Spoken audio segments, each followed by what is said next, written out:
नमस्कार।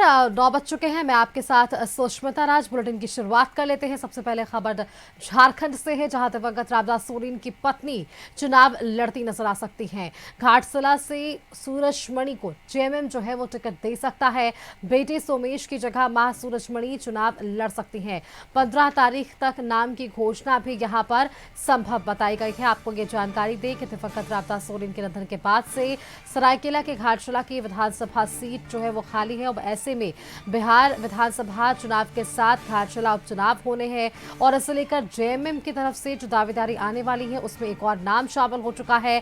दिवंगत रामदास सोरेन की पत्नी का नाम यानी कि सूरजमणि का जो नाम है वो अब इसमें आगे चल रहा है। इससे पहले सोमेश सोरेन का नाम आगे चल रहा था और अब इनके नामों पर भी चर्चा सामने आ रही है।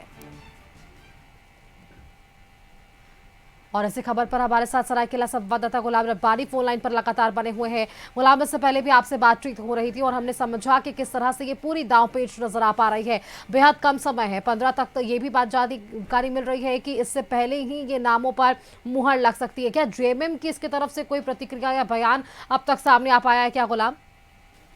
देखिए सुष्मिता, अभी तक सोमेश सोरेन ने एक मीडिया चैनल को कहा था कि परिवार में किसी को टिकट मिले कोई मतभेद नहीं है।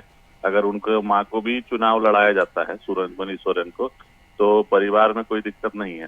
देखिए 2 दिन पहले का मामला है। रामदास सोरेन के जो भतीजे हैं विक्टर सोरेन ने सोशल मीडिया में एक पोस्ट किया था। उसके बाद उस पोस्ट को हेमंत सोरेन ने भी रीपोस्ट किया था। तो उसी के बाद से लगातार कयास लगाए जा रहे हैं कि सोमेश सोरेन को टिकट नहीं दिया जा सकता है, क्योंकि परिवार में अंदरूनी कलह जेएमएम नहीं चाहती है।